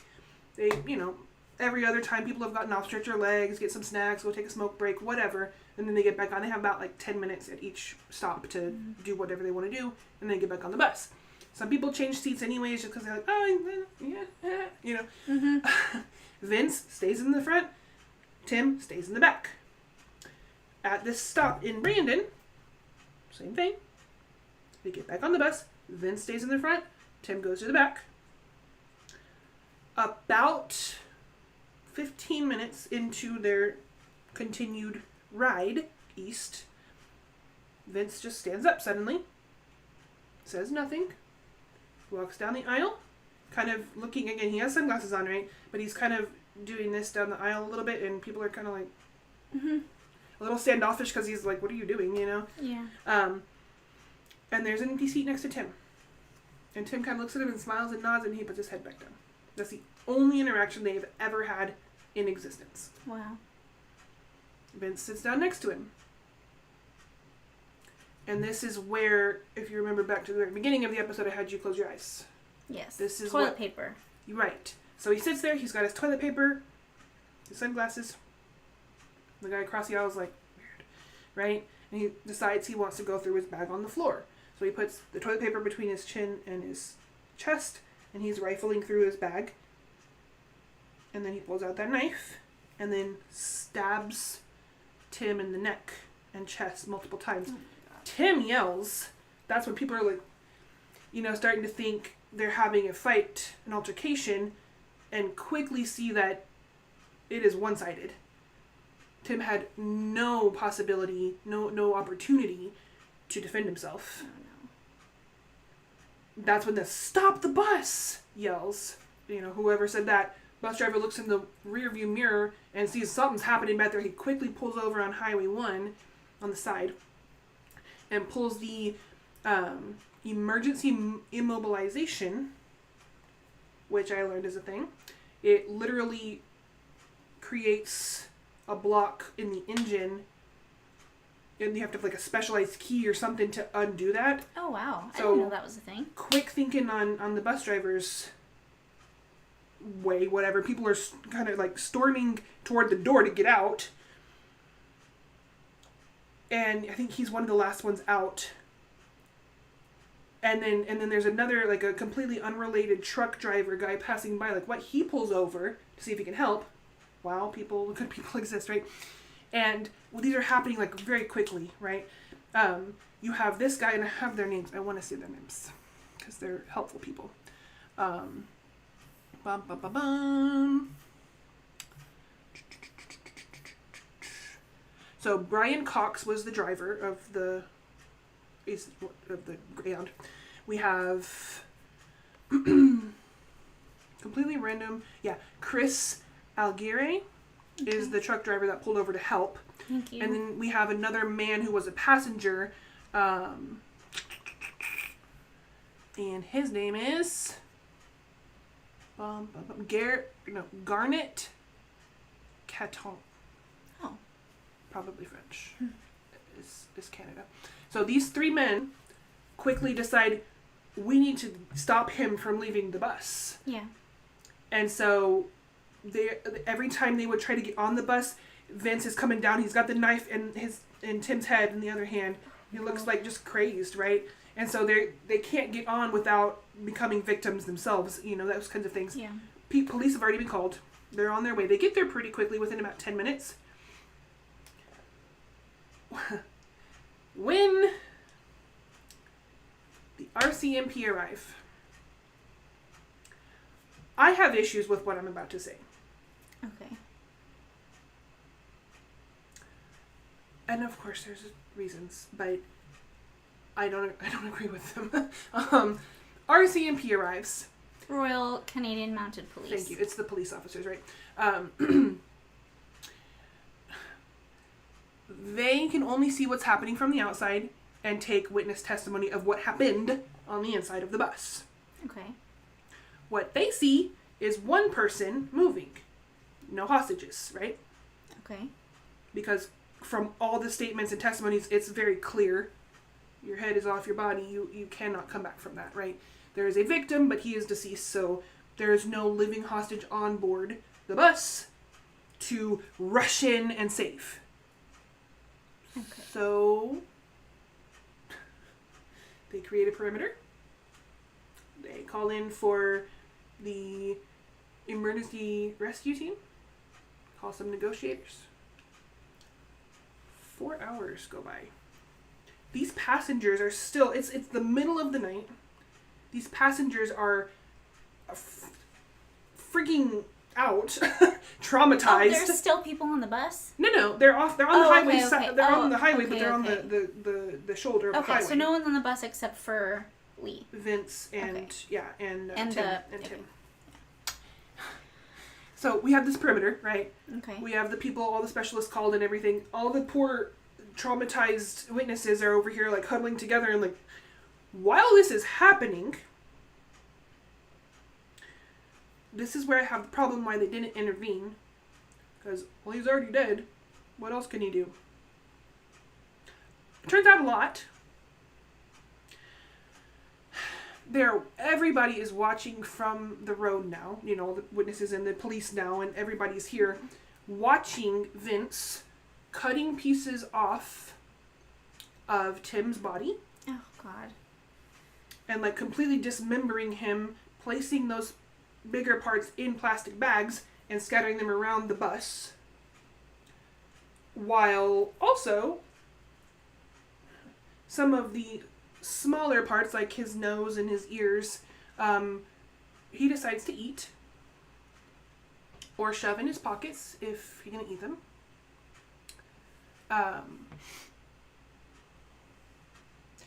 Yeah. That face was mine as well. So what else can he do? He's already dead. He can do a lot. He can desecrate a whole body. Yeah. Yeah, like what? You're the freaking police. Oh, Canada. This is the second week in a row. The second week in a row that I'm like, Canada. I don't understand. Even if you don't have a gun, because you're Canada, I don't know. I know UK doesn't, but you've got tear gas. You've got stun baton? Tasers? Oh, tasers, yeah. Well, I mean, that's if they have that stuff. Oh, they do. Don't worry. Oh, okay. I've watched a lot of true crime interviews and documentaries and things over my years. This one probably just got me the most. It was the father of Tim. Oh. Because about 7:30 p.m. when they were at that stop in Brandon, Tim texts his dad saying, "Hey, can I stay at your house tonight?" Dad says, "Yeah." Never comes home. No. And during this interview, he can't even talk, and it's been years, and he's just so emotional that his wife, Tim's stepmom, is the one really responding to interview questions. And she remembers asking the investigators and the police and the crime scene people, is there just a hand that he can hold and say goodbye to? And they were saying no. So of all of the dismemberment and disfiguration, everything that was done to Tim, his dad couldn't even like touch him one more time. Oh, no. Because there wasn't enough of him. They should have. You have a crazed man with a knife. It doesn't matter that he's the only alive person in the bus. You get that person out of the bus and you detain them and you take the knife away. Yep. So I think... Also, he could have slit his own throat. Right. Which would have completely ruined the chance of justice being whatever. So, like, you get the guy, you get the weapon away from the man. Yeah, I had a huge issue with how this was handled, and so did the public. Good. But that interview with his dad and his stepmom just, like, was... I don't have a word. It was so hard Because he just, last thing, which, I mean, honestly, he had a conversation, text conversation with his son that night, but hadn't seen him in a while because he was working way west, at the carnival. And he wanted to, it hurt me. So, again, these witnesses, all the people that were on the bus, still just hanging out on the side of the road, freaking out, watching this happen while the police do nothing. Well, I mean, obviously. It wasn't until Vince decides, it's about 1:30 a.m. now. It's about the time that Vince is like, I guess, he's deciding, I'm done, we're moving on. He does try to move the bus, but smart thinking on Brian Cox with that quick deployment, demobilization. So he can't move the bus. So he decides, I guess this is it. He's going to try to flee. Whether or not that was, I highly doubt that was of his own volition. It was probably a voice telling him, things. He jumps out of a broken window. Okay. And the second that his feet hit the ground, he's tased with 2 tasers. Where'd those come from? Yep. You could have done that sooner. Yep. What? Yeah. What's going on in Canada? What is happening? Yeah. Explain yourselves. So he's tased, detained, arrested. And because the bus is a crime scene, all of these passengers are given, all their stuff is on the bus, by the way, too, right? All of their luggage, right? Another Greyhound bus comes to pick them up, takes them not on to Winnipeg, not to a hotel, but to a store so they can buy new clothes. Greyhound pays for all of these people. That's nice. To get new clothes, which I think, okay, I don't know if that quite, equals the trauma that we've just been through. But I appreciate the new wardrobe. But at least I don't have to shell out $1 million. Right. And then they continue on to Winnipeg, or continue on the route anyways. It ends in Winnipeg. And these people are like trauma bonded for life. Yep. Now, the case. We're almost done. I promise. That we did the bulk of it. I needed you to know Vince. I needed you to know his background. Yeah, that's important. I'm mad. Okay. Yeah, they definitely could have. I mean, at least get the weapon away from the take away the weapon. Yep. What are you doing? There's a lot of you. There's one of him. Yeah. What's going on here? You take away the weapon so that the weapon can be used for other things. And we're not even talking about, okay, he can't stab another human because he's the only living person on the bus, but, he can cause damage to the bus or, I don't know, property damage is a thing, too. Take the knife away from the dude with the knife. Yeah. And I'm laughing, but it's not funny. It's ridiculous. It's so ridiculous.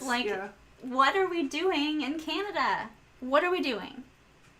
And the most answer to that I found was that police are not trained to. Oh, there was a good wording on it. I'm gonna mess it up. But basically, we're not trained to get the bad guy. We're trained to get the evidence. What?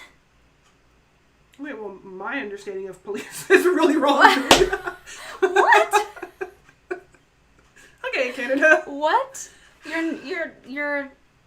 You fight crime, but you're not trained to fight crime. Yeah. Exactly. You get it. Yeah, so I was a little fed up with the RCMP on this one. Yeah, no, yeah. Just, oh my god. Yeah. So, the court case. He is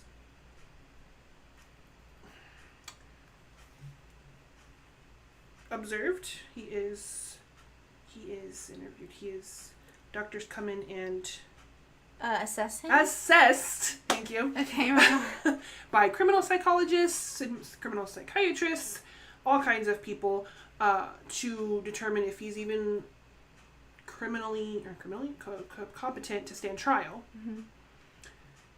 And the answer is no, pretty unanimously, based off of a lot of different interviews and things like that. Yeah, that was my guess too. He's not. Yeah. He's not ready to do any of that any kind of time soon. Dr. Stanley Yaren is a forensic psychiatrist, and his job, and I liked this, that's why I wrote it down, is literally to evaluate mental status, not prove innocence or guilt. Okay.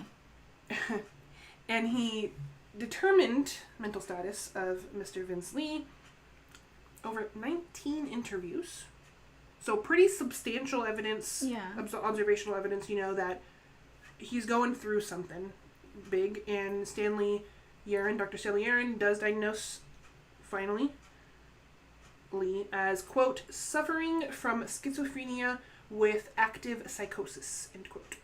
Okay. So he's finally diagnosed, good. Which means he can get medication to help live a normal life. Yeah. Too little, too late, maybe.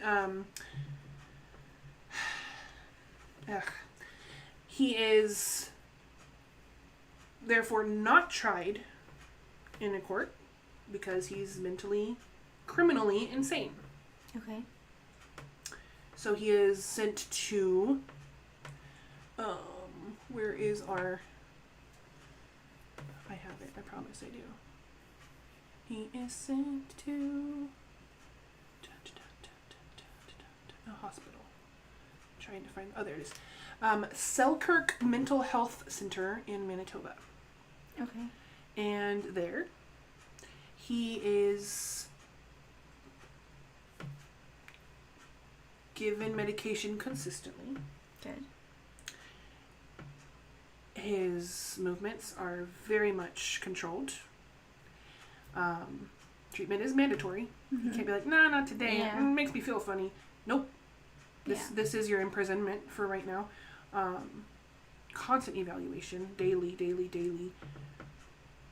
And within an incredible amount of time, in my mind, his delusions start to fade, which is great. I mean, that's fantastic. Yeah. His antipsychotic medications are doing their work, and it's almost like he wakes up and he's confronted with the horror of what his hands did. And you ate a part of somebody. Yeah. He's sobbing because of his actions. Yeah.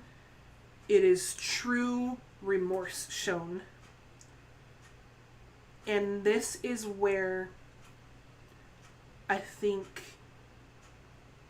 the split happens in the public's eye. It's like, but he killed someone horrifically. But did he? I mean, was it him? Was it his alternate reality? I mean, it's such it's hard. And when you see like interviews of him heaving uncontrollably about what he did, his hands did this, he's just inconsolable with grief for his act, like what he did. Yeah. Which to me really solidifies the court's decision of the not criminally responsible by medical defect, which is Canada's version of not guilty by reason of insanity in the U.S. Again, everybody agreed that was the right call. Defect makes him sound like he's like a robot and like the defective part. Yeah. Just what is going on in Canada? Like, I just don't understand, and I never will. So again, we have obviously public outrage and split opinions on how things were handled, which is pretty much unanimous every time anything happens. Period. Yeah. But this one was just so shocking that he wasn't going to go to prison, that kind of thing, and the people on the bus were just traumatized, for life. Yeah. One of the first officers on scene, I mean, many of them admitted to, PTSD and having to deal with that forever, Yeah. But in 2012, Corporal, what's his name? Where'd he go? I'm gonna get your name, man. Don't worry.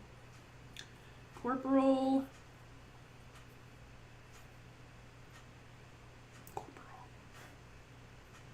Oh, I'll get him. But one of the first police officers on scene committed suicide years later because it was just so profoundly overwhelming PTSD of this event. And he's a trained officer, they deal with domestic violence and violent car crashes. I mean, and this one just, I imagine. And I mean, trained, but are they trained? It's true. I mean, really, like, it just seems like they, like, take a regular dude and they're like, hey, do you want to ride a horse and pretend you fight crime? Make some phone calls for us? Yeah, sure. And then, like, when something really horrific happens, of course, they can't handle that. Yeah, so... Because they're trained to collect evidence. What the fuck does that mean? Anyway, sorry. Catch the bad guy. Yeah, the after effects, so Vince is in the state hospital, pretty much forcibly being fed antipsychotic meds, but it's helping him. Good. And as the years go on, I don't know how to say it without really just being biased.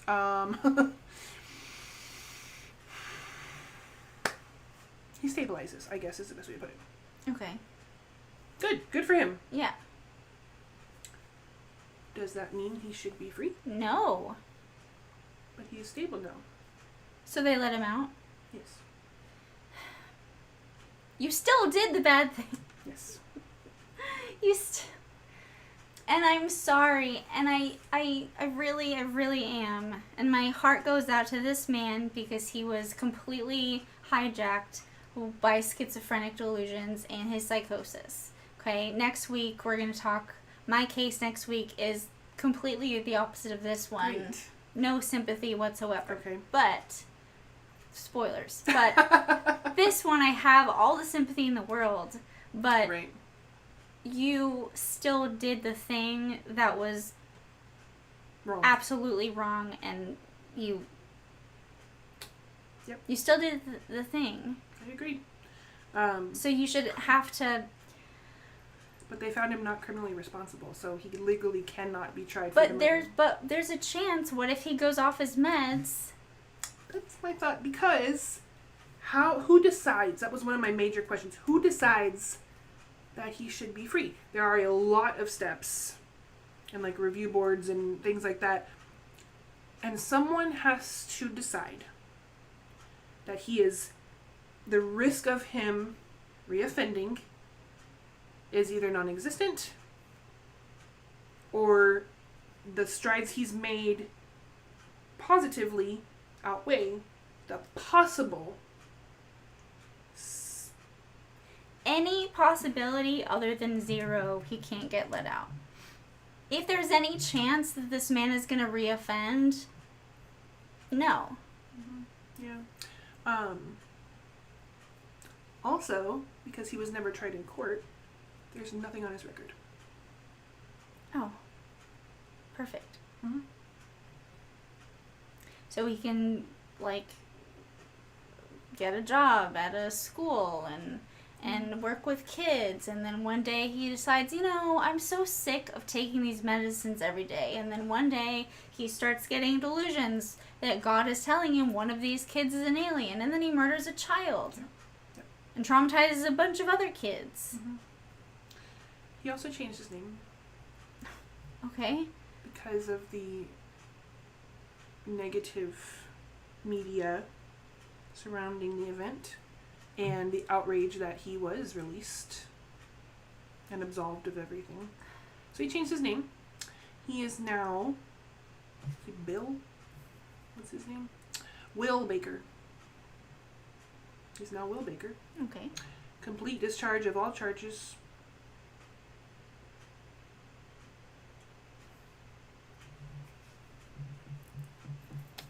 Yep, pretty much. And Tim's mom has not been silent since. Good.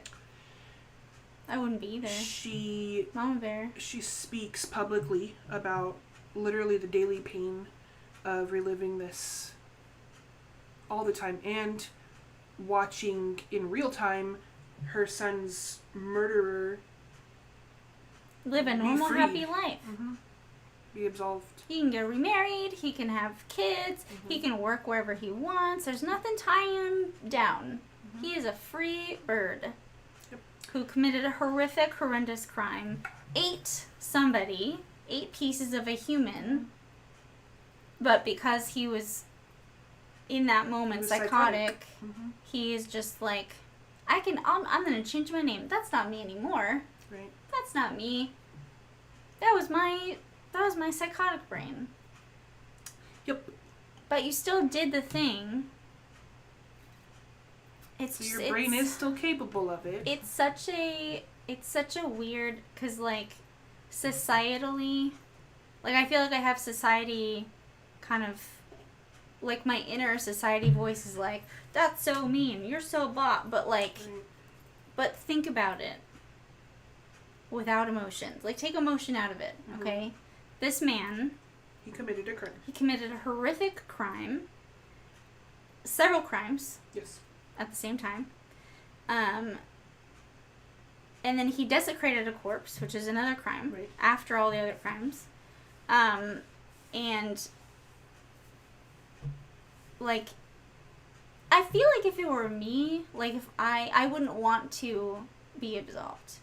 Yeah. Like, I would be like, oh my god, I'm gonna have to pay for this for the rest of my life. Are you kidding me? I did this, I did all that. Don't ever let me out. As much as it sucks, as awful as that would feel, right? Like, I'd feel so guilty that I wouldn't feel like I deserved to be let out. Anyways. But you also have a healthy brain. Yeah.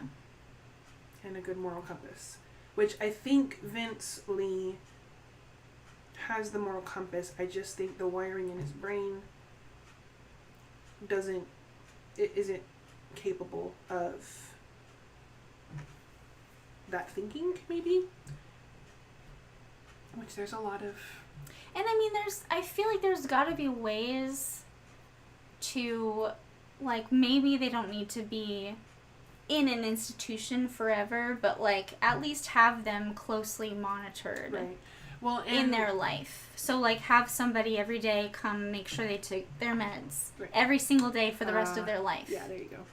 So there was a lot. I looked up a lot of Canadian law on, criminally insane and not criminally responsible by mental defect, and there was a lot of the overarching theme of the human rights kind of thing, mm-hmm. and once they are, I didn't write that one down. So the main kind of line of thinking was their mind, being the offender, was their mind capable of accurately interpreting reality? And that's kind of like and that's a quote, the professionals, the medical professionals in psychiatric wards and stuff, in their constant monitoring while he was still in the state hospital, all of their interviews and questions and these things would go back to that. Is he capable? Is his mind capable of accurately depicting or interpreting reality? And so once that was sufficiently documented over some time, there was no reason to keep him detained because he wasn't a threat anymore. But what if he will be? Yeah, like you are responsible for that. That's what I said. Like and it's so easy. Like I feel like it's so easy to play on people's emotions and get people to take your side because you're playing into their emotions and you're like, but he's a nice guy now and he just wants to live. That's and great whatever. For him. Like it's so easy. That's why I said take emotion out of it. Look at the facts. He was unmedicated and he committed a horrendous series of crimes. Yep. I mean, I stopped taking my antidepressant for a couple days. I cry at everything. I don't feel good. I don't kill people. Right? So, like, it's not the same thing. So, like, he was not medicated. He ended up committing a series of horrendous crimes. He committed cannibalism. I mean, you name them, all these things. And then, if there is any chance at all, even like 0.1% chance that he lapses on his medication, right. Forgets it, that happens, right? Then he can go back into this delusion. God can tell him, you don't need these meds. Right. Because I know what's good for you. And I'm going to tell you what to do. Yep. And then he will not have insight to tell him, but I got to take these meds every day.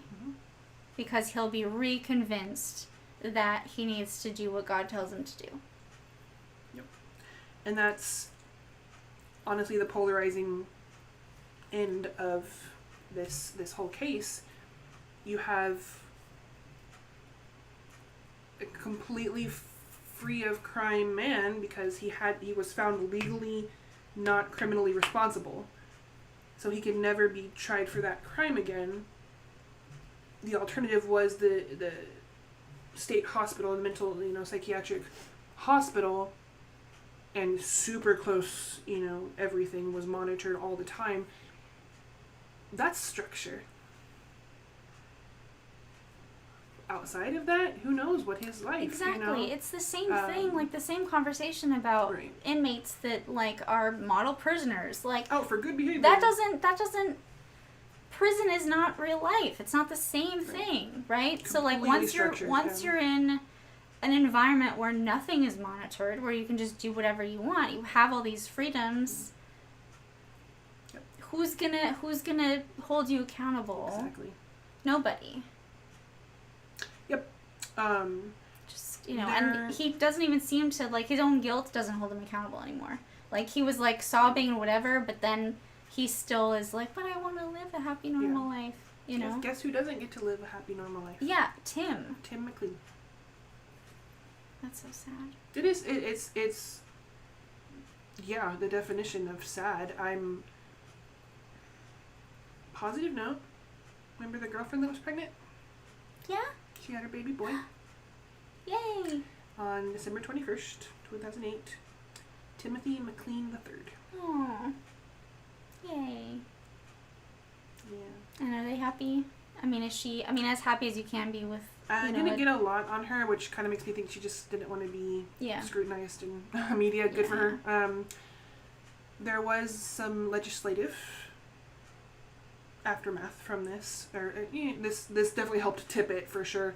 Bill C-14, passed in 2014, which was the not criminally responsible by mental defect reform,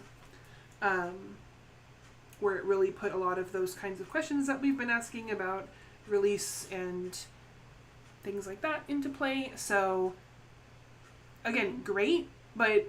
So what was changed? What's the reform? How they engage this criminal, this individual, committing crimes when it's clearly going through a mental break. There was a lot more education happening for the officers and things like that. I still can't get over them not going as the bus. I was so like, what is your job? Your job is to protect. This brings me back to Uvalde. Mm-hmm. The cops that just waited. Because they were scared for themselves. And they were told... Don't be a cop. They were told to stand down. What are you talking about? Yep. Like, there's people dying in there. Yep. You rush in there because that's your job. That's what you wanted to do. That's your calling for your life, is to save people and to fight crime. Fucking run in there and hide behind the door. Those kids. That's a whole different... It is a whole different one. Sorry. But yes, similar vibes from this bus Yeah, like, standoff. Okay, he can't kill anyone else because he's already killed them, but, like, he can do a lot of other stuff. He can disappear the body. Yeah. By, like, eating him and hacking him into pieces and just... Yep. Which, that was another thing that I saw only in one source that I came across about the plastic baggies. Okay. Because why would he have plastic baggies ready? Oh. Right? So there was kind of a talking point there of, was he just ready all the time? Maybe. Well, since you said that he had been carrying the hunting knife, it's possible he was carrying the baggies also in the event that he'd have to kill an alien and dispose of the alien's body. I forgot to mention the reason he cut up Tim's body. Oh yeah. Was because God told him, if you don't, it's going to resurrect and come back and kill you. Oh. Okay. That was the reason he had to behead him and dismember him. Okay. Yeah. But he had baggies ready, which maybe his whole bag, his carry-on bag was full of alien eradication. Exactly. Kit. Yeah. Exactly. So maybe he was just ready all the time. Okay. But that was a part that sparked a little bit of controversy on one. Yeah, because that kind of points to premeditation. Yeah. Whether he, again, this is going on that line, whether he was targeting Tim specifically or not, if he's not delusional and doing that spiel, he was still in his mind, I'm going to kill someone today, I'm ready, let's go. So there's very little on that rabbit hole, but it's there. Yeah. Anyways. I really hope that whoever decided that he should be let out of that mental health center can't sleep. Hope they can't sleep. I hope they can't look themselves in the mirror because of the fear that they'll hear about another horrific crime by. What if they're the alien next? What if that person is the next alien? But at the same, I say that, but then I'm constantly being there's a war going on in my head all the time, guys, all the time. It is, yeah. That's the thing. Just constantly. So I said that, and then the little voice was like, "Hey, man." But he's suffering through mental illness. I know, and that sucks. I understand. But even if there's a tiny little, I said, 0.1 chance that he could go back into his psychosis. Right. I'm curious. Ooh, that just stopped, brain words. I'm curious if there is a long-term study of schizophrenia episodic lifetime. Am I making sense? Okay. There should be. So medicated, right? Versus maybe unmedicated, and tracking individuals with their consent to see how the disease or the disorder grows or dies or ebbs and flows, medicated versus not. I'm curious about that. Also, I was thinking of medication. Your body gets used to the dose. Was my first thought. So if it's very possible, what if the medication is less effective over time? Right. And what if he doesn't realize it and doesn't realize that he needs to up his medication, and so he's basically just he's technically medicating himself, but it's not enough, so he's going unmedicated. Yep. And then he just goes back into psychosis delusions, and now his body's telling him, you're taking your meds, you're fine. Stabbed to death on a bus. Yeah. Yep. So welcome to the month of NGRI, not guilty by reason of insanity. This is definitely gonna be a doozy of a month. They're controversial, and I think I equally agree with both sides of this this issue, which is hard. I don't know. It's a tough one. I had never heard of this case. And honestly, the more I dug into it, just the more about... I'm 70-30. 70, don't let him out ever. And then 30, yeah, but monitor him. Right. Forever. But the court claimed he was innocent and not guilty. Okay, well then I guess I'm 100-0. Right? That's what I'm saying. It's you can play both sides. I feel like I can play both sides pretty equally in the eyes of the law. He is 100% not a criminal. Legally, that's it. Yes. They decided that in the court. Everybody, 100% agreed on that. He was insane. But now he's medicated and better. I just, it's so, you can just cycle this all day long. Yeah. But I think we've been going for 2 hours. So. Yeah. This was a long one, but I needed it to be to really set the tone of the month. And I don't think there is an answer. Yeah. Did I bring? Oh, I did. It's an interesting debate. It is. My notebook that Lisa hates. I don't hate it. I had a question. Oh no, it was statements because I was like, I just can't. I don't think there's an answer. So I put, sometimes justice means punishment. Sometimes justice means treatment.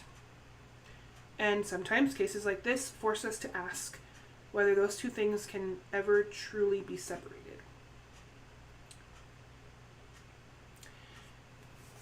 And you mean punishment and treatment? Right. So like if he had gone to prison, that's his punishment. Mm-hmm. And prisons, the whole point of prisons is for reform, right? But treatment doesn't have to be punishment. It's just... Is it? That's the question. You have something wrong with your brain. Says who? And to keep you safe and everyone else safe, you have to take this medication. But you have... I mean, that's the thing is these are highly controversial, I think, in most societies, thoughts and questions and discussions, because you don't get to tell me what medicines I have to take, right? This is my body. I hate that so much. But I hate that came out of my mouth. But you have that side, and I don't know. I just think there's no good answer, I guess, to this whole case. I mean, if you can get someone back to a wise mind and they're morally upstanding, they should be able to understand the ramifications of them not being medicated. Right. So it becomes less of a punishment because they understand. But then they live with the memory of what they did, which is punished. I don't know. So you have all of that, like... Well, I mean, that was going to happen anyway. Like, that dude's not going to be able to forget ever. Yeah. Exactly. That's what I'm saying. So, I think I'll stop talking because I could go on forever. But well, that was a doozy. I told you it was a doozy. It was good though. Good. Okay. It's good. I liked it. Thank you for hanging out with us. Yeah, thanks for hanging out. It was a longer one. Yeah, and make sure you. Yeah, I'm definitely gonna. This is gonna be a two-parter. Because the whole thing is gold, and I don't think I'm gonna do much like cutting or whatever. So yeah, so it'll be a two-part. It'll come out Tuesday and Wednesday of next week as an audio podcast, and so share it with somebody that you think might enjoy it, and like and subscribe to our channel, and if you don't have if I said something wrong or gave you false information, let me know, because I did a lot of fact checking here, but I'm sure I can always make mistakes, so let me know. Or if you have other parts of it that I didn't cover and wanted to know, tell us. Yeah, questions. We love questions. Yes, questions, comments. But I think that's it. Okay. Yep. We'll see ya next week. Thanks for watching. Bye.